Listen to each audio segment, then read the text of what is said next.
Why do I have to do this with this thing? Because it's part of the training. Because I'm teaching techniques that you don't have. Techniques you'll need to win the tournament. Well, you think you can rely on that crane crap? Well, I did pretty well with it last time. Hey, wake up and smell the coffee, Mr. LaRusso. Last time you weren't listening to this episode of the Retro Rewind podcast. Reflux capacitor, fluxing, crew to stations. Scanning for The Karate Kid Part 3, 1989. Prepare to rewind in 3, 2, 1.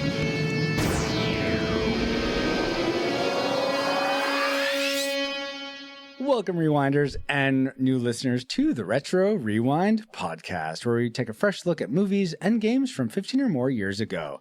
I'm your captain of the pod, Francisco Ruiz, and I'm joined by your XO and mine, Paul, the master Terry Silver interrupter powers.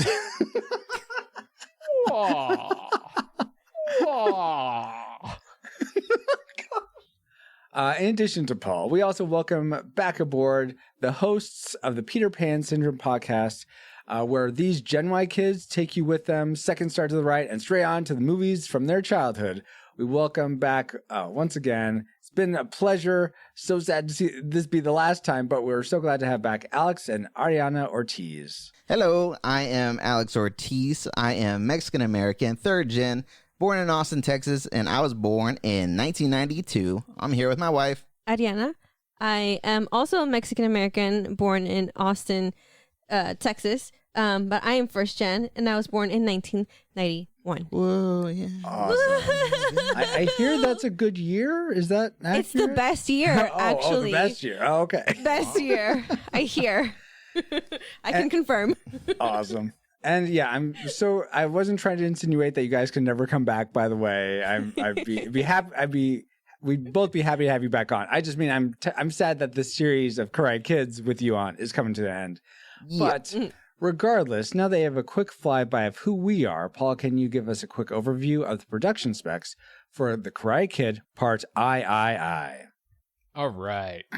The Karate Kid Part III was released June 30th, 1989. Power Rangers.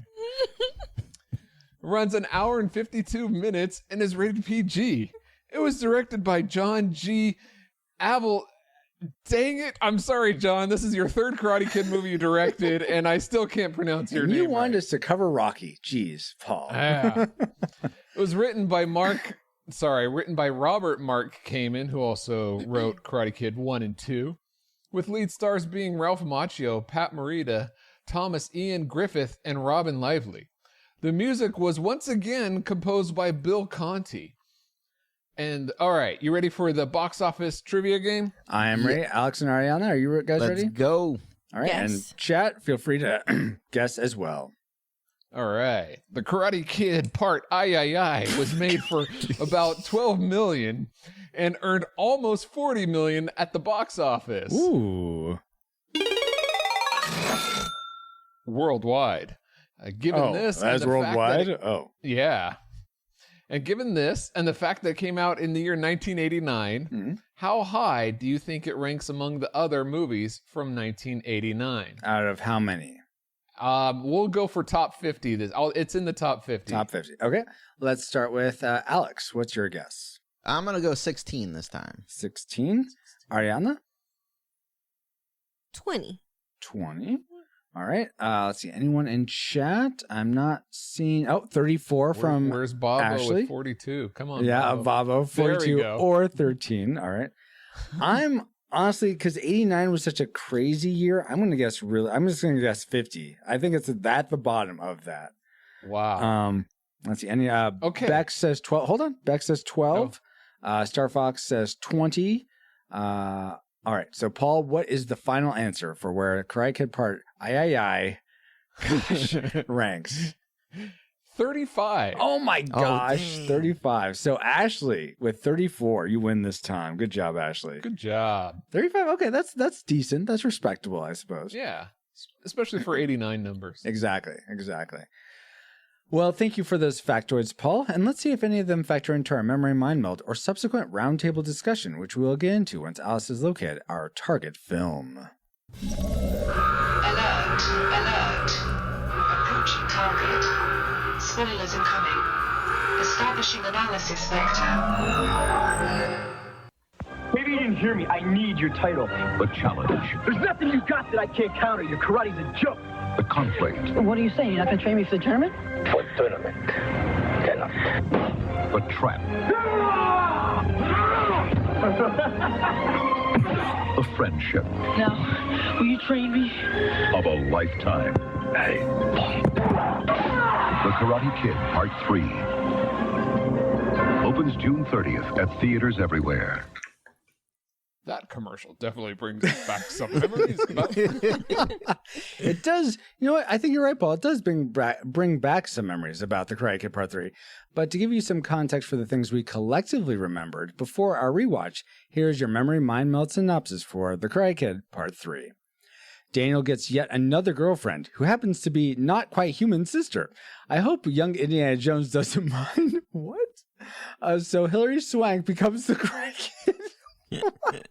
Meanwhile, Daniel rips out Miyagi's special cliff bonsai tree for no reason, so Miyagi mad.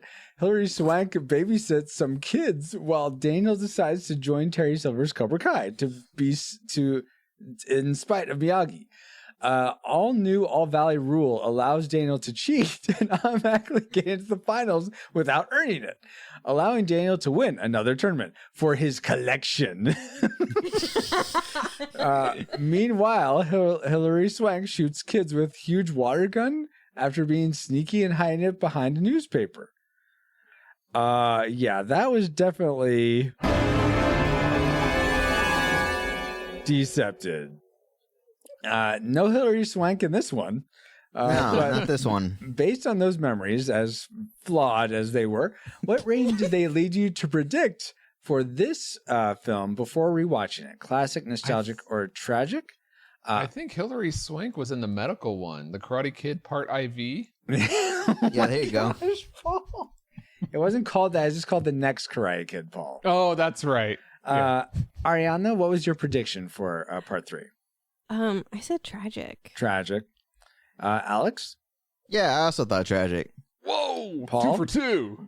I'm gonna break the mold and say nostalgic. Nostalgic. I'm going to reform the mold and say tragic as well. So No classic it predictions here. seems like we had some low expectations for this film, and it'll be interesting to see if those predictions come true. But first, let's get into the things we liked most about The Karate Kid Part I. Let's spin up our Best 3. best 3 things, and let's begin.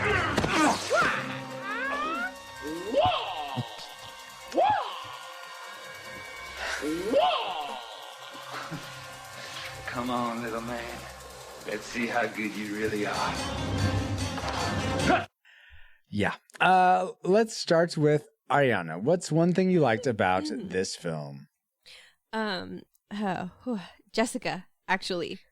The not love interest? Yes, exactly. And that is Yeah. why I like her so much. Yes, totally. Because they kind of tried it, but she was like, I don't Yeah, like her. exactly. So, didn't amount to anything, but just a wonderful friendship. Yeah, That's what I like to see. yeah. It was. It's refreshing. Yeah, it was really nice. Yeah, absolutely. tease. I agree with you. Yeah, he doesn't need yet another girlfriend. Yeah. Exactly.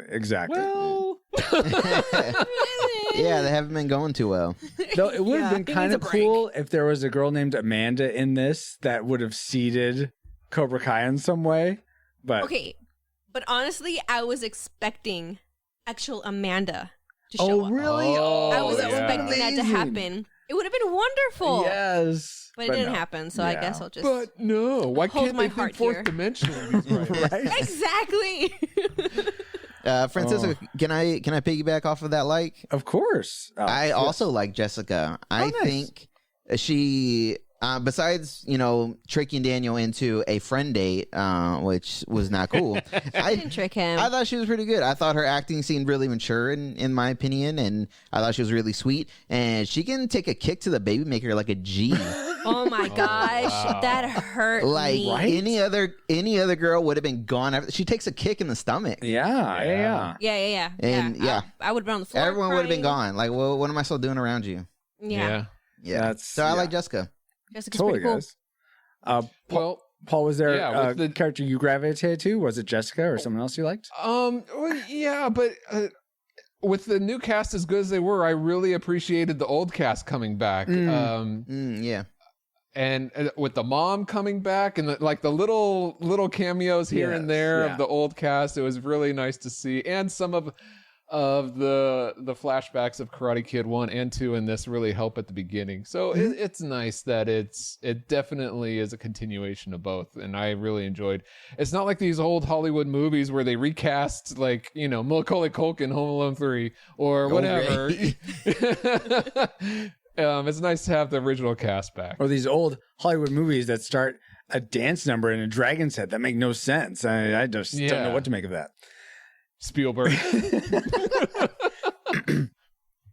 I'm sort of on board with you, Paul, in terms of the old cast. That's something that I liked, and in particular, I thought it was very emotional. And this probably has to do with just where I am at in my life these days. But Daniel coming clean to Miyagi about, or just coming clean about like he joined Cobra Kai and just saying, "I'm so sorry, Mr. Miyagi," and then Mr. Miyagi like coming in and like saving Daniel from Kreese and Silver, like taking on all three of them was just I love that. I love that he was like just so like whatever, come at me. I'm Mr. Miyagi over here. Yeah. Yes. Never mind. I'm not gonna say that yet. Okay. He has Miyagi magic. Yeah. There you go. Exactly. But for the record, There it is. before we move on too far from it, Alex Pruitt from Home Alone 3 is a new character. He is not Kevin McAllister. He's not trying to be Kevin McAllister. He's a new character. You know what? Yeah, I was gonna say, I thought that was thank off, you. Paul. I've never seen Home Alone 3 or 4, 5, 6, however many beyond 2. So Yeah. that's the way it looked like it was advertised to me. Oh, really? So I didn't see it. So, but I appreciate the correction. Thank you. It's okay. You don't have to watch it. Okay, good. You're not going to like it. See, they should have got Kieran Culkin to be in Home Alone 3. I don't know. That's a missed opportunity right there. Wasn't he in the second? But he or was in the first one. Yeah. Yeah. Okay. Fine, Paul. Whatever. What's Fuller doing here? It's a Winning the spin-off. bed. Anyway, this isn't Home Alone. Anyway, back to Karate Kid Part 3. Let's go back to Ariana. What's something else you enjoyed about this film? Something else that I enjoyed, seeing the contrast between Daniel and Mike's training. So you see how Daniel's training for the tournament is it's super calm. He's doing his kata and he's just like he's taking it in. He's focusing on the technique. But then you see Mike just being aggressive, Like aggro. Yeah. Like oh, he's angry. He's trying to kill fake Daniel while he's training. And you could just see the contrast in the characters as well as in the karate that they're training in. Mm-hmm. Oh my gosh. The what's his name? Mike Barnes.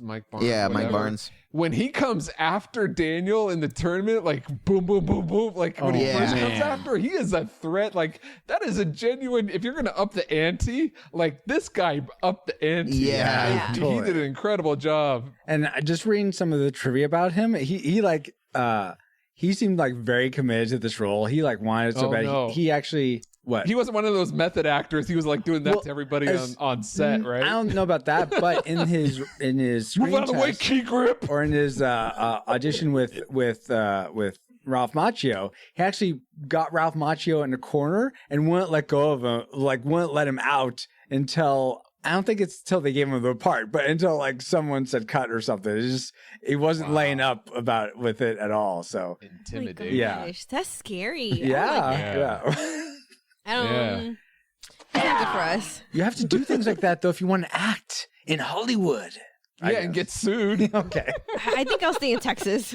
It's funny that you said that, Ariana. It made me, and I haven't seen the whole thing, but I have seen the ending montage. It made me think very much of Rocky IV, where I don't know if either of you have seen that, but the Russian Vincent Drago, He-Man. Drogo. Yeah. Is like getting all like just like getting steroided up and doing all this like crazy it's professional getting juiced. training. But Rocky's Machines. like, what was that? It's all Alex? scientific. It's all scientific with the machines and everything like that. It's all high tech, and then we switch over to Rocky. And he has the rocks and the wheelbarrow and He's the on cliff. the farm. Yeah. He's doing some Miyagi-Do training. Exactly. So it's and Rocky IV, I just looked up, came out in '85, so it was a precursor to this. But was that also directed by John J. Avildsen? Paul? Oh, you have a problem saying his name too? No, I said it perfectly. Oh, that was directed by Stallone himself. Oh, wow.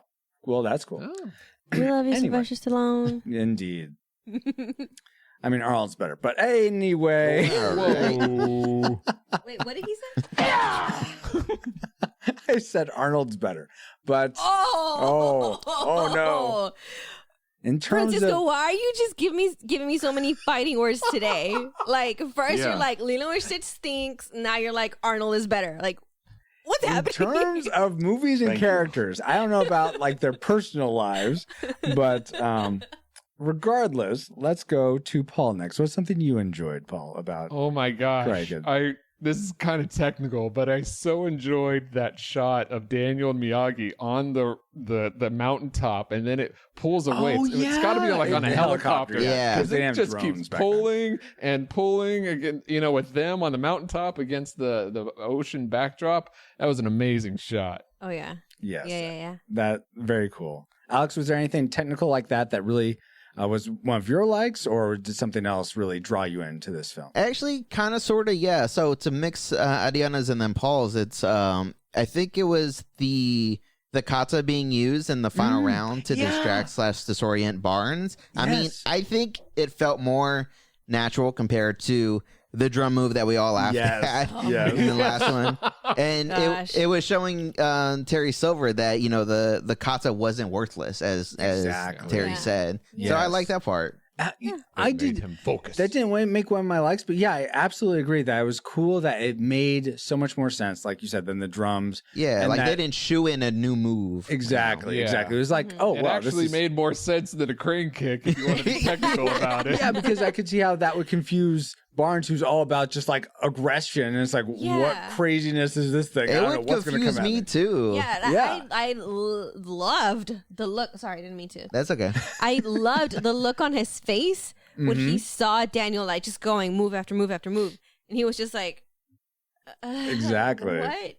What's going Yeah, on? I still don't know what kata is. So like that's why it's probably like really says something. I don't know. Yeah. Well, a kata is just a series of moves that sort of trains your mind for a larger attack. It just sort of gets you in almost like the moves you would do if you're being attacked, but it's memory. It's muscle memory for the positions you'd want to hit.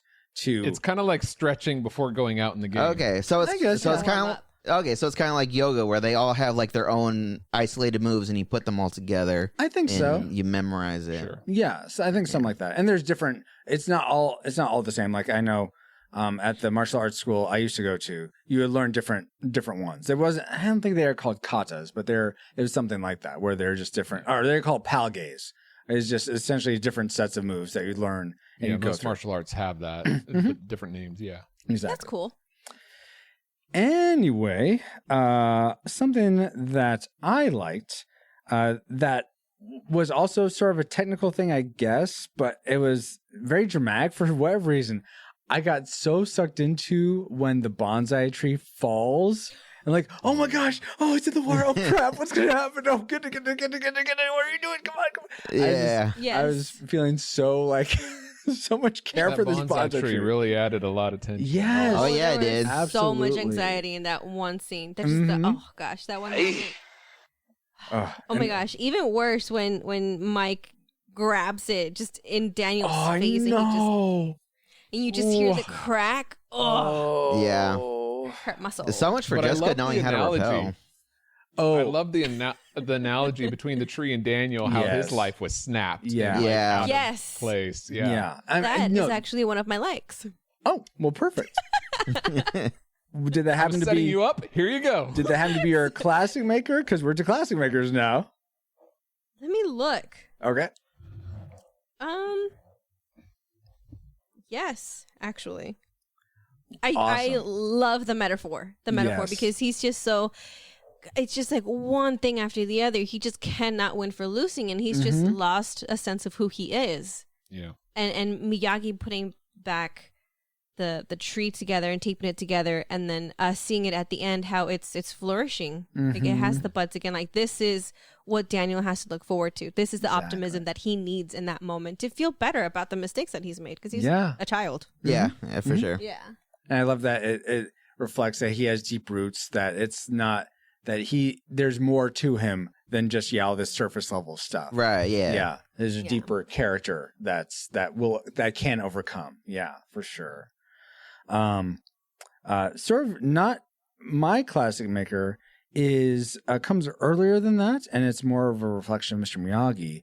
And it's when Daniel's sort of in the throes of Cobra Kai and just wants to is hiding everything, and Mr. Miyagi like looks at a picture of them and says, like, heart's empty without Daniel-san. And it's just that was just like so touching and sad, and I really felt for Mr. Miyagi in there. That really like touched a deep emotion for me. So that was really cool, because the whole time I'm watching the series, I'm like, man, this is a one-sided friendship if I've ever seen one.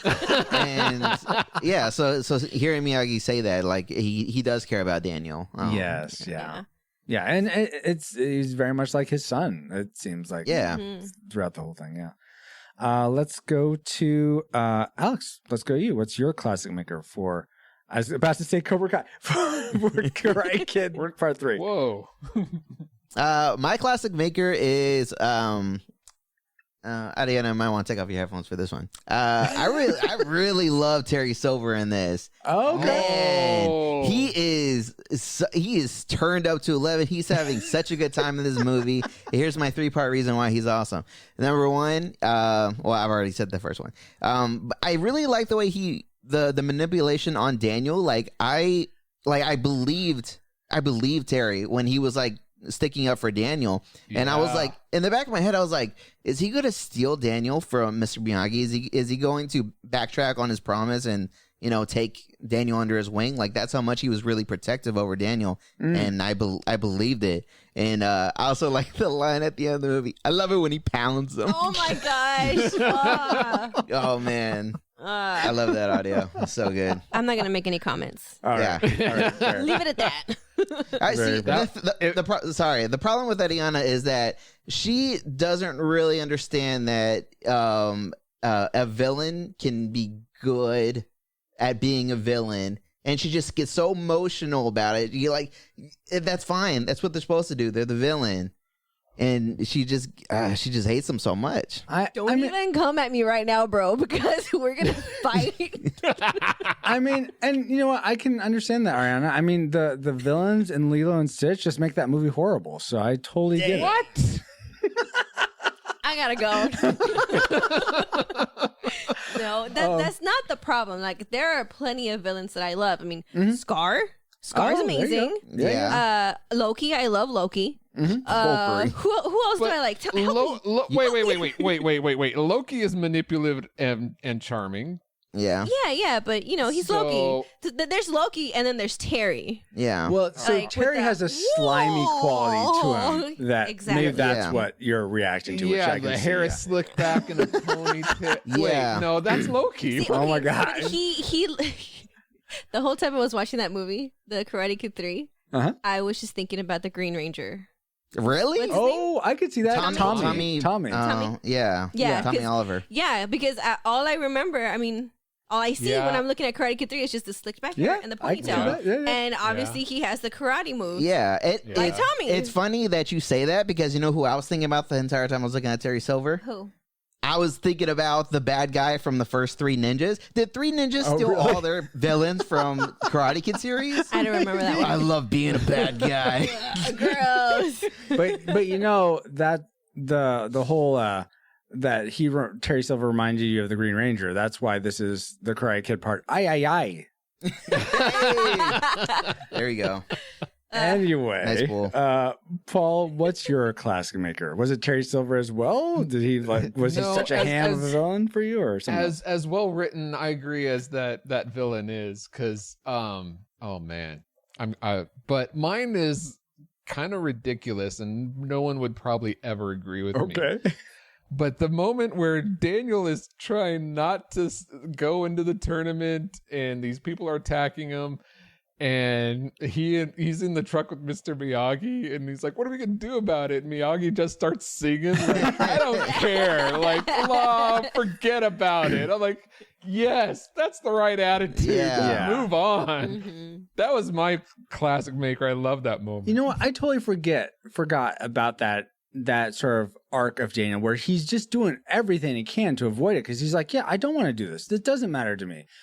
That was really good on his part. I hate that he was sort of put in a corner in the bottom of a ravine to sign the papers, but at the same I'll get to that later. But doesn't Daniel actually not want to, or is he just trying to keep his promise to Miyagi that I'm not going to do it because I told him? It's a struggle. Bit both. Yeah, there's there is an internal conflict. Like it's almost like he knows he can see Mr. Miyagi's wisdom in that, but at the same time it's like which I don't. But anyway, okay. Did you also forget something else, Francisco? Oh, you know what, Paul? There was something else I forgot. Spirit Blade Productions. Since 2006, Peter Franson has been operating Spirit Blade Productions to create entertainment and resources that equip, encourage, and inspire Christian geeks. And soon after starting this indie studio, Peter expanded to include a ton more content and community under the banner of Christian Geek Central. I am personally a big fan of what Peter is doing, and you can join me in supporting him on Patreon so that we can help keep this ministry going and growing. Not to mention, your support can unlock fun rewards for you to enjoy. Head over to patreon.com/Spirit Blade Productions for all the details. That's great. I love Peter and his enthusiasm, and when he's on the show, it's great. You guys should check him out. But Francisco, what does that have to do with the Karate Kid part? Ay. Well, I'll tell you, Paul, in the Spirit Blade audio drama trilogy, much like Karate Kid is a trilogy, I guess there's a fourth one, but hey, we're not going there. But in that trilogy, there are characters that change sides, much like Daniel. Goes from Miyagi-Do to Cobra Kai to back, and so there are elements like that, or like Sato starts as Sato Do, and then I don't know what it was, but you know what I mean. they flip sides, so there's characters like that in this audio drama. So that's how it's similar. Yeah. Oh, cool. So stay tuned for more flip-flops from Spirit Blade Productions. Okay. But let's talk more about Karate Kid 3. You know what? Maybe I can bring us back into that with some trivia. Would that sound good to you, Paul? That would work. Yeah. Okay, good. So how about this for size, guys? Did you all realize that this film is the debut of Thomas Ian Griffith, who we were just talking about? It plays Terry Silver, and he portrays a Vietnam veteran. In real life, Griffith was only 13 years old when the Vietnam War ended. In fact, at the time of this movie, Karate Kid Part I, when it was made, Thomas was 4 months younger than Ralph Macchio, who played a teenager. Man. Wow. That actually goes into something I'm going to talk about later. It makes sense now. Okay. But yeah, I know. He seems older. I think it's just a height difference or something. So too. Yeah. But all right. Yeah. Ralph Macchio was about 27, 28 at the time of this filming, around there. Mm-hmm. I thought you were going to bring up the reason why he was 26 he or didn't 27. have a love interest. In this movie. Okay. There is. And that's because I didn't know this before, but Blake Lively was only 16. Yeah, and he felt weird about having a love interest. And executives were like, yeah, we're not going to do that. Have a Exactly. So that's a huge age difference in all these actors. That's amazing. Yeah. Now, that's crazy to me still that Terry Silver is the same age as Daniel. Well, that's true. He always looks way younger than. Yeah, that's a fair point. Anyway, my question to you guys is, you have a question. What actor? Yeah, I do. What actor or actress are you surprised to find out that they're the same age as you? And I gave you a link so you could go and look. So, what actor or actress? Let's start with Paul. Are you surprised is your age? And you can share your age. You don't have to, but you can if you want. The top two that were on the link that you gave us. Mm-hmm. I was really surprised to find out that John Cena and Kanye West is the same age as me. Really? Oh, nice. We could be hanging around together. Oh, crazy. Wow. Okay. How about you, Ariana? I have a couple actually. Okay. Yeah. Dylan O'Brien and Tyler Posey. I don't know who they are. They were like the stars, whatever, of the MTV's Teen Wolf. Oh, okay. Yeah. Yeah, my nephew watched it on. He was like, "You gotta watch this with me."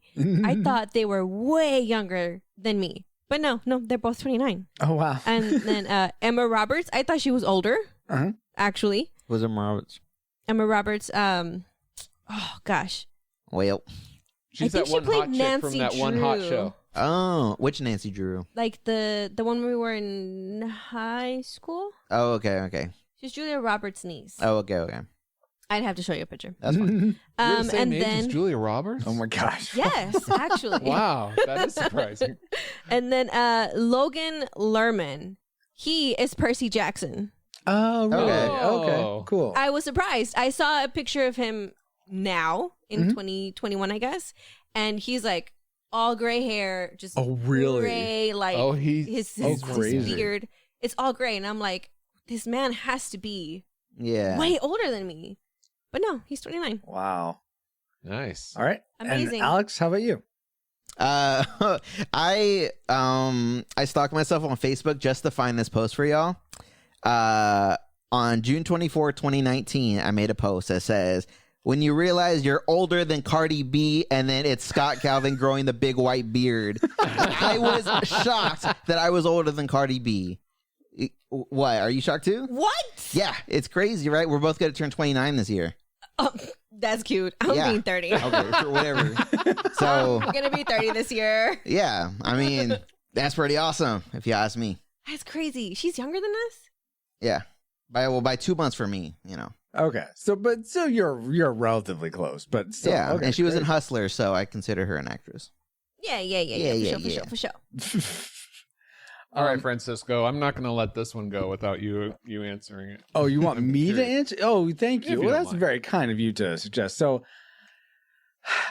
I'll tell you guys, I pretend, okay, I'll let it slide here. I pretend That to be you're an a old captain.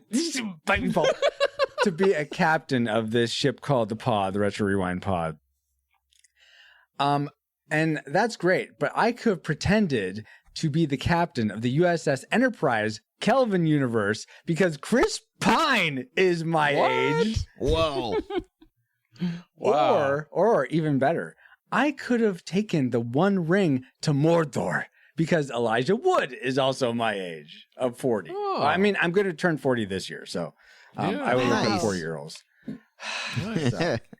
That's cool. That's pretty cool. That is We love you, Chris Pine. What was that? Chris Pine's pretty cool. We love you, Chris Pine.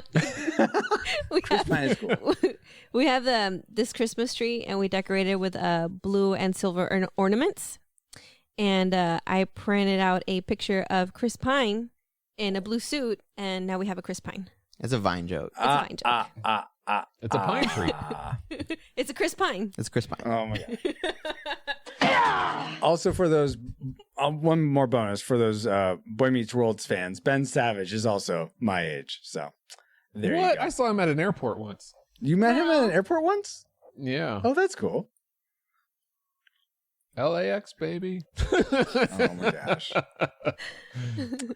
Anyway, all you guys are, I love it in chat. You guys are all adding to this conversation. That's fantastic. All right, that was fun trivia, Francisco. And I have the answer to our last audience question that I'm not going to allow you to say thank you to. What is your favorite power/rock ballad from a movie?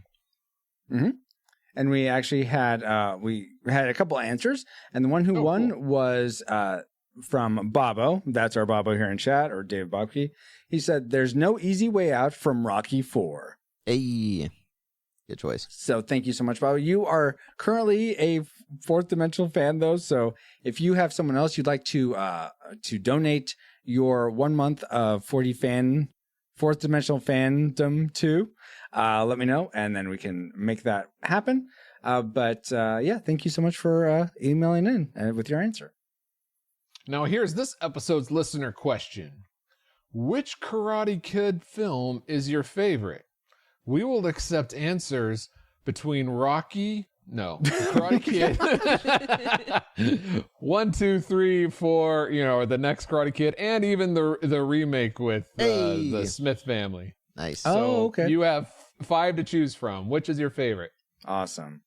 So thank you, Paul. Send your answers to that question of your favorite Karate Kid movie to trivia@retrorewindpodcast.com. By the time we record the next episode, usually gives you a week and a couple days. But now that we have all had some trivial fun, let's skip memories and get to the worst parts of Karate Kid Part 3 because we didn't get any listener memories this time. So actually, let's bring up what actually, Paul? We did get one. Of course we did. At the last minute. Of course. Well, will you read it for us, please? Daryl Hafner writes in and says, definitely a tragic movie. Whoa. I think they decided they were going to have a third movie, no matter what. Very poor plot. Danny was getting his butt kicked at the end. Plus, the other kids should have been disqualified long before the last punch. The crowd seemed to be fine with what was happening until Danny won. Then they finally seemed upset with everything. Yeah, because it was according to the script. But yeah, Daryl's comment pretty much leads us right into our dislike section, the things we hated most about the Karate Kid Part I. So let's spin up our... Worst 3. Worst 3 things. Now the real pain begins, Danny boy. On your line. Speaking of that guy, Terry Silver. I love when he pounds him. So, as much as I do love, I will agree with you, Alex. He hams it up so much. Thomas Ian Griffin, whichever one it is, who plays Terry Silver. He does an amazing job of hamming up that character. But my gosh, it doesn't make any sense to me why this wealthy guy would care so much about revenge and just flagrantly be about it. Business. Yeah, rich people are bored, Avi. Yeah. That's where Karen's came from. Oh my God. Wow. Not stereotyping at all there, Alex. Yeah, no, really not. Well then, I was gonna say, because I think it's just fun for him to be a bully. I mean, also he's like, Kreese, I owe you one or whatever. Yeah. For life. Cobra Kai for life. I guess, guys. I don't know. It just seemed like way out there for him to be. I mean, I could see if he's doing it in sort of like hiding it, like from his like housekeepers and stuff. But no, he's just like out there, just whatever. I don't care who knows. It just seems more fun to be yourself.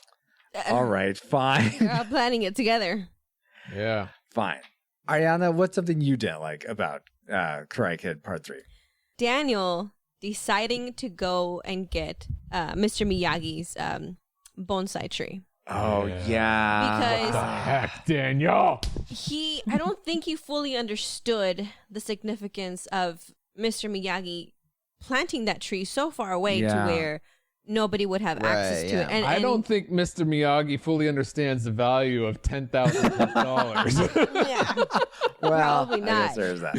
But I mean, I'm sure there was an emotional reason as to why he did it. Yes. He didn't have to tell Daniel what that reason was. Daniel just needed to respect that, hey, he planted this tree there for a reason. Maybe you should leave it there. Yeah. I really enjoyed that Jennifer was trying to be the voice of reason, though. She was like, my guy, what are you doing? Maybe don't do that. Are you sure he's going to be okay with this? So don't let him use your equipment to go get it. Well, she's trying to be a nice friend, I think. I think he's using some reasoning as to like, well, we got to save this business and this is the only way. Yeah, and she's trying to help. Yeah. I just feel like that wasn't the only way. Like, he's coming from a family where I mean, they're not a high means family. Yeah. And obviously, there's probably had to have been things that they had to do to get by, and it maybe selling the most precious thing that you have might not have been one of them. Yeah. And I think what Miyagi did in selling the truck to get more stock was perfect. And yeah, it's like, see, Daniel, this is why you shouldn't be so hot-headed. Yeah, carries on later. Yes, 30 years later, but whatever. Yes, I totally agree with you, Ariana. Yeah, that was really almost heartbreaking that he decided to go do that, even though he had good intentions, but those good intentions weren't wise. Let's go to Alex next. What's something you didn't like? Ooh, I did not like Daniel choosing to rip out the special cliff bonsai tree. Come on. I feel like I just heard this. I mean, Miyagi has 3 additional cars he'd probably rather part with than the special cliff tree. Totally. Like as Adriana was saying. Yeah, Daniel, sell your car. Yeah. Why don't you sell your car, Daniel, if you really wanted to? Yeah, the one that Allie wrecked. That you got for free. Thank you. Right. It's just frustrating. Yeah, absolutely frustrating. And then his reaction to Mr. Miyagi selling the car also was not great. Like, he was like, "Why didn't you tell me?" He's a grown man; he can do whatever he wants. Exactly right. I think he was more like he was upset about what happened, the mistake he made, and so he was trying to pass off the blame. But he had no ground to stand on there. Which I will give Daniel credit. He was trying. That's very mature to realize your mistake as quickly as he did. Most people I know would try to, brush it off and be angry at the people around him. Exactly. Yeah. Oh, okay. Not a dislike. I'm so sorry. Not a dislike, but Mr. Miyagi's face when he sees the tree in Daniel's hand. Yeah. Like he's just like, oh, why? What's happening? Oh gosh. And what I loved is that he wasn't mad at Daniel. Yeah. Yeah. He was he was asking what happened. Yeah. He just fixing the problem. He went into it. He's like, let's get this together. Let's just give me this, give me that. Let's do it. We got this problem solved. Exactly. Yeah. He's amazing. Paul, was the whole him taking the bonsai thing something that you disliked as well, or was there something else? No, something else that you mentioned before. No, go ahead. Was Terry Silver and Mike Barnes are probably 5 years difference there? They almost look like the same age to me. I mean, it was hard for me to believe this guy was in Vietnam, but some people age better than others. Sure. But apparently, I age great. Yeah, but and with Silver's hair slicked back, where you can't, if he's looking straight on, you can't see the ponytail. And Mike Barnes the same way. He has his hair slicked back. They look too similar to me. It's kind of like, can't you vary your villains here a little bit more? Okay. It's just, both actors I think did great. I just the look, I thought it was too similar. And speaking of similar, why do you name John Kreese, Johnny, the same villain name as Karate Kid 1, Johnny in the first one? Now, it's like, why all the similarity? Get variety. I don't know. It's a pretty common name. That's true. I had a thought. You know someone very close that's named John Paul. Yeah. Paul John. No, I mean... And my middle name's John. Yes, exactly. My dad's name's John. Exactly. My uncle's name's John. Yes, I know a lot of Johns. So there you go. But I don't go around going, Johnny. Come on. And before Adriana gets into hers, I thought they were different enough, for the record. All right. Yeah, That's fine. Yeah. I'm racist. I'm sorry. What? All white people look the same to me. Wow. When their hair slicked back, Oh gosh. Let's go back to Alex. What's something you did? Oh, Adriana had something before I okay, go for it. Honestly, I can't remember. Okay. So we can move on. Okay. Go for it, Alex.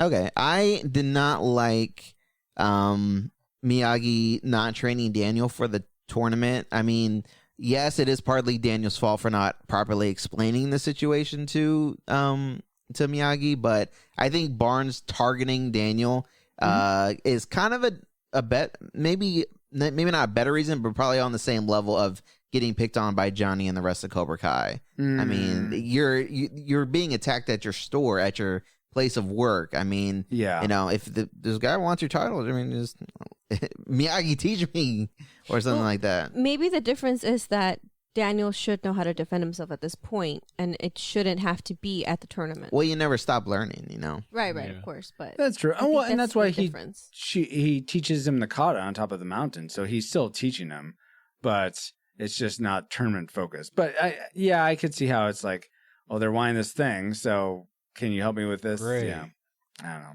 I'm going to have to kind of disagree with you, Alex, okay, but while agreeing with you. I understand. Yeah, well, why doesn't he teach? But that gets into my other dislike that I'll talk about later. Okay, well, before we get there, I have something related to Mr. Miyagi I didn't like, which was please tell. This is what just too much Deus Ex Machina. It seems like Mr. Miyagi's always there when Daniel is in too much trouble. When he's in too deep, Mr. Miyagi's there. That's either Mr. Miyagi's stalking him, or it's just too. No, Daniel told him, "Hey, I'm gonna go to Silver and say I'm out." And he's like, right now it's the middle of the night. Yeah, like, I'm going. And so Miyagi saw that and was like, okay, this could lead to trouble. Yeah, that's why. And then when Chosen is attacking him, and he shows up when Johnny there and were several times where Chosen attacked him. It's a small village. It's a small village. That's why I love you. Yeah, it's a small village.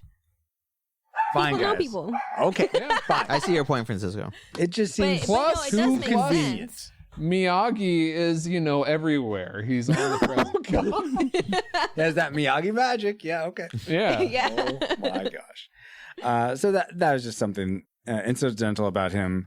I like Mr. Miyagi a ton. So that's just something though that seemed too much like a script problem rather than Mr. Miyagi. But speaking of script problems, Here we go. Here's one. They're at the bottom of the ravine. And they're going to trust people to pull them up? No, you just hold on to the road and pull yourselves up. Why would they trust people who are threatening them and already tried to beat them up? It doesn't make any sense. yeah, because wouldn't they have to pull themselves up anyway if no one was up there? Yeah. That's a good point. Exactly. Yeah. And how do they know he signed it or didn't sign it? They just took his word for it. And didn't they need Miyagi's signature too? Like I don't know. think so. No. Why was Daniel asking Miyagi's for his signature? For him to be represented by him. Oh, okay. yeah. Train Oh, him. that's right. But if he wasn't going to train him, he doesn't need he could be Unaffiliated. Yeah. I don't know. Under 18, I think he kind of needs some waiver signed or something. I don't know. I don't think he's under 18 anymore because he's about to start college. But it's called the Under 18. Under 18 All Valley. Well, Yeah. have you seen Mike Again, Barnes? He's Daniel- like 25. Yeah, Daniel. Yeah, there's no way Mike Barnes is going to get 50% of a Cobra Kai dojo, like, I was thinking about throughout that the valley too. and be under 18 for, Look- come on. When you're rich, you're rich. You can afford to give somebody 50%. Oh, that's true. It's for his college fund. That's Yeah. Yeah. Oh, Let's my see word. something, and I forgot. Well, it is back to you, though, Ariana. So what's something else you disliked? I did not like Terry teaching Daniel some karate moves at Mr. Miyagi's house. Oh, I really like that part. Like I did it's a cool That part. was It's the a cool best. part. Like I'm not gonna play it down. It was cool to watch him not be great at sweeping, but it just something about it just felt disrespectful to me. Yeah, totally. I don't know can if it see like 'cause that. in my head I'm still thinking about in Cobra Kai how it's Miyagi-Do. That's Yeah. Daniel's dojo. It's Mr. Miyagi's. That's true. It's a special place. Yeah, absolutely. And Terry just comes in and he's like, "Yo, let me show you this move because Yeah. I'm cool." Yeah, but I think it was because it was off the. Yes, in the grand scheme of things, you're absolutely 100% right, Ariana. Like he was being manipulative, but if you're in the moment and you think, "Hey, this guy just came here and he's helping me, defend off an attacker," and then, "Hey, let me just show you real quick if that ever happens again." Yeah. That in itself is fine, but I agree with you, Ariana, in the grand scheme of things, he was not there to help, and it's not only an insult. Yeah, it's definitely an insult to their dojo. Yeah. Like, Yeah. the whole yeah. Exactly. Yeah. Well, those are good dislikes, guys. But there's got to Can be something you hate most about. Sorry, can I Karate squeeze Kid. in one more dislike? real quick? Yeah. Okay. Had the Bonus. The ending tournament was really unsatisfying. I mean, like I think someone said it already, but Barnes can win at any time, but he's intentionally shaving points just to beat on Daniel longer. Yeah. So I wasn't a fan of the tournament. Yeah, that was some cheating going on. I don't know if it was cheating, but I mean, it's almost like part of me is like, well, it serves you right. You should have just won outright because you could have, Yeah. and then you would have gotten your 50% dojos or whatever. But no, you want to make it like glamorous. No, or but what have he was being told to, hey, you get a point, you lose a point. You get a point, you lose a point for the full 3 minutes until Yeah. it's time for sudden death. So he was being told to do that. So, Yeah, then it's a good strategy. That's Terry's hubris as well. So anyway, that was the end of my dislikes. I'm not saying it's a great strategy for anyone to emulate. I'm just saying, as strategies go, in and of itself, losing's a strategy. Yeah. Okay, let's get to the worst strategies, the worst parts of Karate Kid, part I. Let's begin with Ariana. Okay. I'm a little bit ashamed of how I wrote this out. Okay. So please just remember that I am a kind person. Okay, yeah. We'll be the judge of that. Let's get unkind. My I don't like this. Okay. Terry Silver. Mm-hmm. Okay. My notes say Terry being literally a piece of trash and much worse sadist than Kreese. Whoa. Wow. Interesting. Those are harsh words. Yeah. So but yeah. I do agree that he is a good villain. He was written out well. Mm-hmm. Just to me, emotionally, like Alex said, it was gross. It was gross to see him because you can see him enjoying every single moment of planning the demise of Daniel and Mr. Miyagi. Mm-hmm. And he's like, oh, don't worry, he's going to be in pain. And then when he's in pain, XYZ and blah, blah, blah. And he enjoys watching Daniel hurt his foot while he's training. He enjoys watching Daniel make his hand bleed. Mm-hmm. He enjoys watching him hurt his elbow. It's just, it's so much worse than actually watching Kreese throughout all the movies and through the Cobra Kai series. It feels completely wrong to see this on screen. Mm-hmm. To me. Yeah. That was scary when Kreese came out of nowhere. Did not enjoy that was hilarious. I would disagree with you. I think that Terry, he's enjoying it. He's having fun. Whereas Kreese, he has fire in his eyes and he really, really hates Miyagi and Daniel. And I just think of Terry as this kid with a magnifying glass, like burning his toys or something like that. Okay. It's not Sid. But the whole thing though is Kreese has a reason to strongly just hate Mr. Miyagi. Yeah. Like he felt humiliated when he hurt himself. Mm-hmm. Terry is literally just an outsider looking in. He was like, yeah, I'll do this. Okay. I'll take care of them for you. He has no emotional connection to this whatsoever. Yeah. He's just hurting them to hurt them. Yeah. And he's enjoying it. Yeah. So he's like a sadist, essentially. Yeah. Which is what my note said. That's why I said, remember, I'm a kind person. You could. It's okay. I mean, I think that just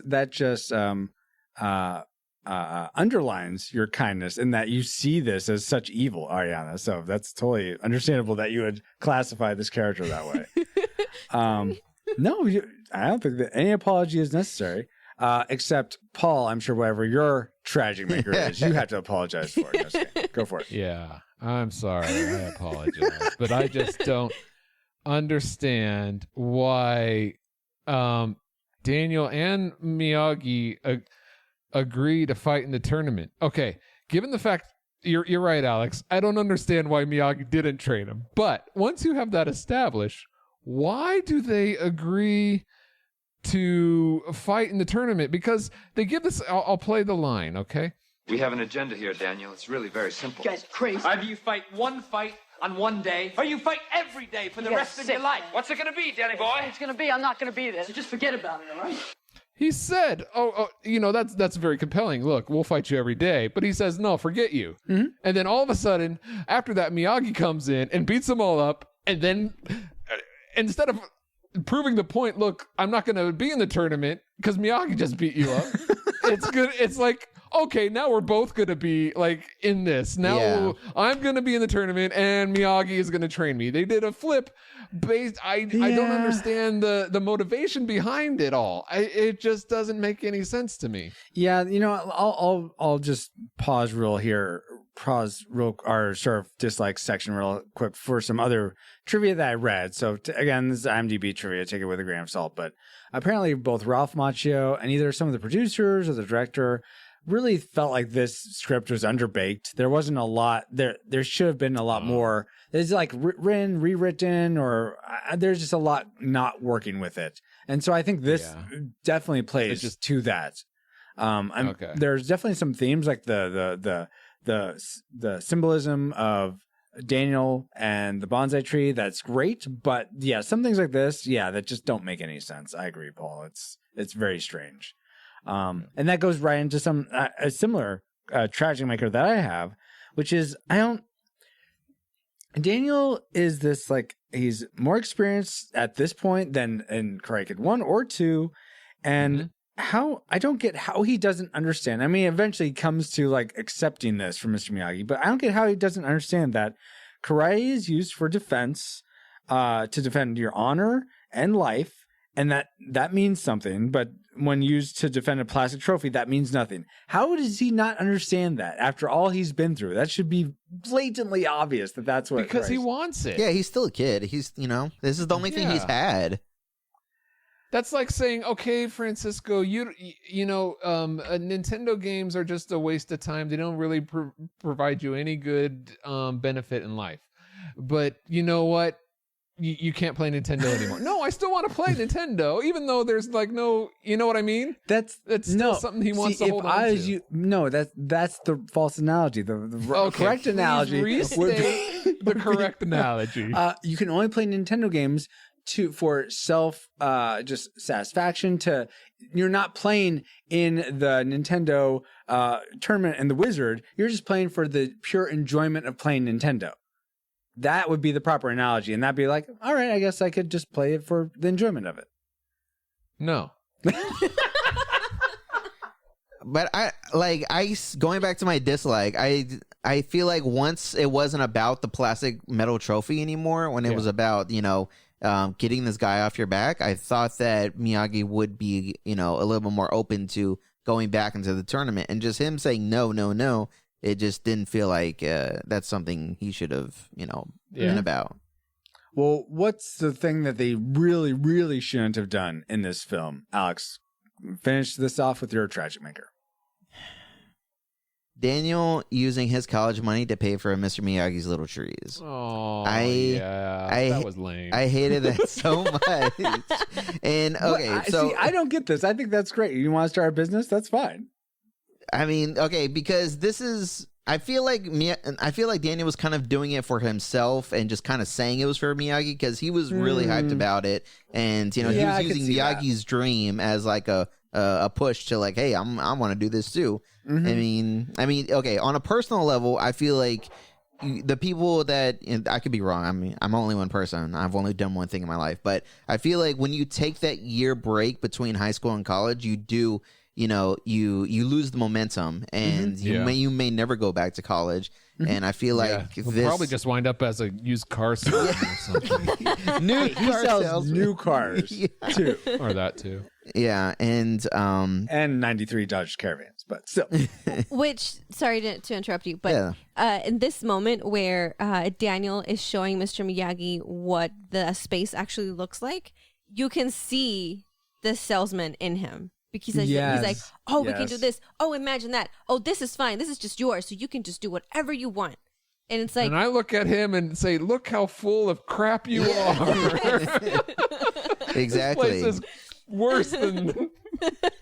Yeah. And then when Miyagi like starts to come around to the store, I feel like he's playing it off in the end just to kind of save Daniel some feelings. I'm like, Miyagi's like, okay, he spent this money.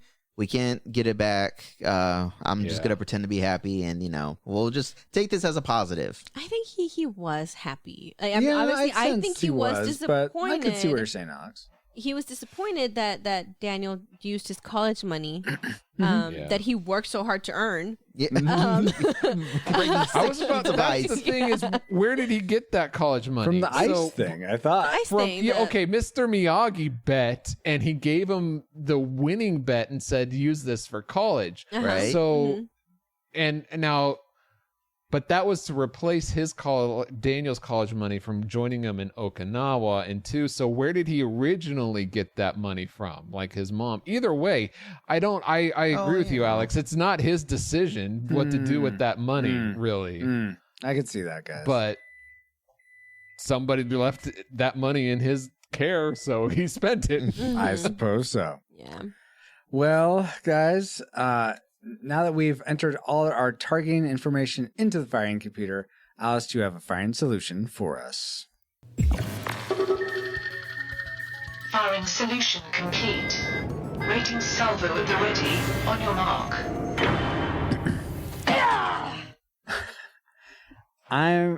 I have a prediction for what this will go like, but it's time for the moment of truth, guys. Do we rate The Karate Kid Part I a classic? We'd recommend anyone go see this film, whether or not they've seen it before. A nostalgic. It's worth your time to revisit if you saw it as a kid or a youth, and it's a ute, and you remember it fondly. It'd be worth your time to revisit it. Or a tragic. It's not worth anyone's time today. If you've never seen it, keep it that way. And if you have seen it and remember it fondly, don't sully those memories with a rewatch. So, classic, nostalgic, tragic. Let's start with Ariana. What is your final rating for The Karate Kid Part 3? Nostalgic. Oh, really? Nostalgic. Okay, so you raised it from tragic. What sort of made it better for you than you remembered? Well, I actually did not remember Karate Kid 3 at all. Oh, so really? I didn't know if I've actually watched it before. So I was like, if I don't remember it, it probably wasn't that great. But after watching it, there are parts of it that I did enjoy a lot. I would not force my children to watch it. Okay. But if they happen upon it, that's fine. Yeah. Yeah. Very fair. That makes perfect sense. Alex, how about you? You predicted tragic. What's your final rating? I'm going to rate it nostalgic. Oh, okay. Yeah, I think it's not great, but at least it felt like a Karate Kid movie versus what I felt when I watched Part 2. And I just think, really? Okay. Just Terry Silver was hilarious, and it was cool. And we were back, and we were back in Reseda. We were back, and we had bonsai trees, and we had karate. We had a tournament, and it was just fun. Yeah, there's no karate or bonsai trees in Part 2. Yeah, you're right. Yeah. Well, there's not a tournament. No, there's a there drum was move. at the beginning when he honked his nose. Okay, but here's the thing. We're giving you a hard time, Alex. We're giving you a hard time. Yeah. I almost said it in Part 2, but I was like, I feel like Part 2 doesn't even really start until they're actually on the plane to Okinawa. Yeah. But I let it be in the last episode. I don't know. I miss Johnny. Yeah. I'm there with Johnny. you. Johnny. Not that Johnny, Paul. But Paul, what was your final rating? You had predicted nostalgic. Did it stay that way or move up or down for you? Paul from the future here. Oh my gosh. So, what I was gonna rate this a tragic, but I'm just coming from the reviewing of Cobra Kai season 1, 2, and 3 for the patrons. If you're a patron, make sure you check those out. But I wanted to say this: if you're gonna enjoy Cobra Kai, which I recommend that you go and watch it, you're gonna need to watch this film to really get the most out of it. So instead of a tragic, I'm gonna go ahead and rate this nostalgic. It's not a classic. You don't have to watch, but I would say that definitely for Cobra Kai reasons, which you got to check out to watch it. All right. I'm going to go back to the future. Okay. Thanks, Paul, from the future. All right. So that's 3 nostalgic. So really, you don't need to really have my rating, but it wouldn't be Retro Rewind Pod without the captain's rating. And I'm not going to go soft like my XO here and put into perspective other films or other properties. I'm going to rate it on its own merits. And for me, it's still a tragic. I did not think this was up to snuff for a Karate What about the Kid. bonsai tree? That part is great. Like, this is not like the worst movie ever. This is no Monty Python and the Holy Grail, but True. It's still. I sense that true is not really in true with what I'm thinking. But regardless, I wish it was better. I thought 1 and 2 were both classics, so this one definitely was a big step down for me. But according to the Retro Rewind podcast, we rate The Karate Kid Part 3 a disputed nostalgic film. We'd recommend if you've seen it as a kid or before, it's worth your time to go and revisit again. But now it's time to get back to our own time. Good old 20XX. 20XX? Every time. Receiving incoming transmission. Baby. It feels good to be back, but we wouldn't have been able to travel back to 1989 to begin with if it weren't for our amazing, amazing reflux capacitors, namely Jared Holzhauer, Deborah Powers, Brian Keaton, Patrick Hicks, LJ Lowry, Chris Cowan, the Feelin' Film Podcast, Chris Owens, Geek Devotions, The Untold Podcast, Mrs. Lomax, James Kennison, The Dapper Man, Drew of the Cellcast, Ashley Cronenbitter, Pastor Deucin, Kennethan, Redeemed Utaku, Ryan Lingle, That's Our Babo, Josh Adams, and D. Tungsten, in addition to 5 other awesome patrons as well. Thank you all so much for making me run out of air there. And also for keeping the gigawatts coming. And if you want to help keep us flying for as little as $1 a month and get bonus content for your generosity, head over to retrorewindpodcast.com/support to help us grow via Patreon, Subscribestar, or PayPal. This stream is sponsored by PaulJPowers.com. And while we're thanking our supporters, we also want to give a big Miyagi-Do bear hug to our subscribers on Twitch, and maybe not Twitch. Yes, Twitch. To our our fourth dimensional fans on Twitch, where you can, for $4 a month, either a one-off, one monthly donation, or if you subscribe monthly for $4, you get to have all these fun little things on screen during our Twitch streams or our YouTube and Facebook streams. They all pretty much work across those, where you can make the screen go black and white, or you can make cows pop up and spin wheels. It's ridiculous and fun, but you are able to trigger any of those if you are a fourth dimensional fan for $4 a month. But what if you don't have the extra cash every month for Twitch or Patreon, but still want to support us? You could buy our merch, leave us a review on Apple Podcasts or Podchaser, but even better than that is sharing your favorite episode of this podcast with a friend. Whether you listen for the banter, the trivial tidbits, or the occasional insight, which usually comes from our guests, we would love more people to enjoy Retro Rewind Podcast for the same reason you do. So please be kind and share Retro Rewind. You want to get beaten because of a little pain, be my guest. I can't be a part of that. I make wimps into winners, not the other way around. I'm wasting my time. But you're not going to waste your time by going to retrorewindpodcast.com/219, which is the place to find timestamps for this episode, links to contact us, and links for voting on the movies you want us to review. But that's not the only place you can reach us. Paul, where else can people find the show, and also yourself? PaulJPowers.com. You can find me and the podcast there, and you can feel free to talk to us or share anything you find funny that's 15 years or older on our social media. We are Retro Rewind Pod on Facebook, Twitter, Instagram, and you can join our Discord server and go to retrorewindpodcast.com/Discord. Also, I mentioned we are on Twitch and YouTube and Facebook Live. You can watch us live and chat with us like these fine folks are doing right now as we play. Well, we're playing, but we're also recording podcasts. And sometimes Francisco does retro videos, and sometimes he creates pixel art again. Whoa, you might check that out. I don't know. But follow at twitch.tv/RetroRewindPod or YouTube or Facebook. Just check us out. And again, you can find me, Paul J. Powers, at PaulJPowers.com. PaulJPowers.com. PaulJPowers.com. That's right.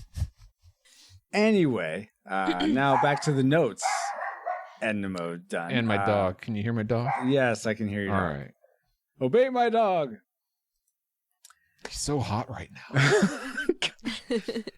Thank you, Paul, so much for being an awesome friend, an awesome Cobra Kai Miyagi-Do just an awesome XO, an awesome friend and co-host. Really appreciate getting to never scratch that. I mean, it's okay doing this show with you sometimes, I guess.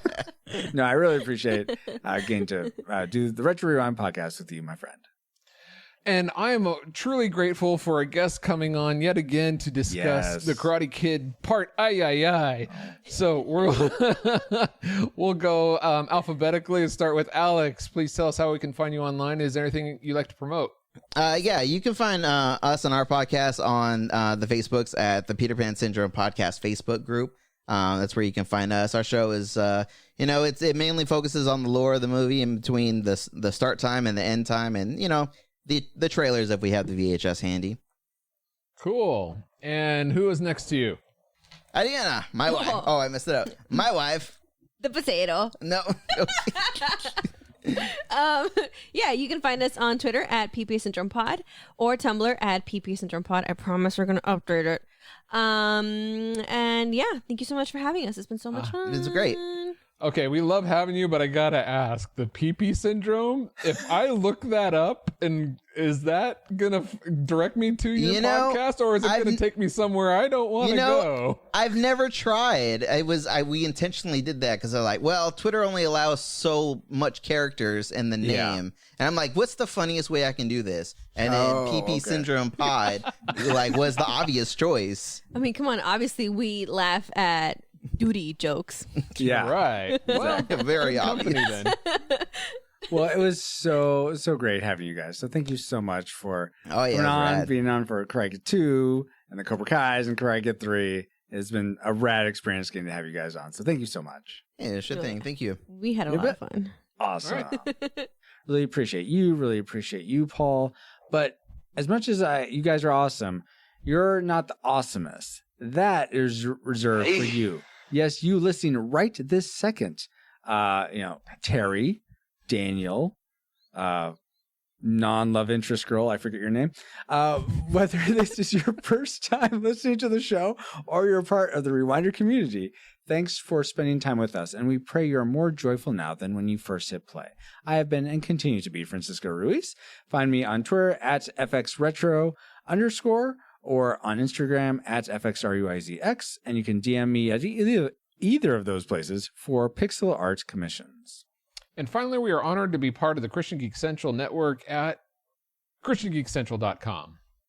You can catch us at CGC or our website, but like a Pokemon, we got to catch you all for Homeward Bound, The Journey Home, our next episode of the Retro Rewind podcast. Wait, The Journey Home, is that Homeward Bound and 2? I thought it was Homeward Bound: The Incredible Journey, the first one. Or is that another one? Let me look. Because there's 2 of them. Homeward.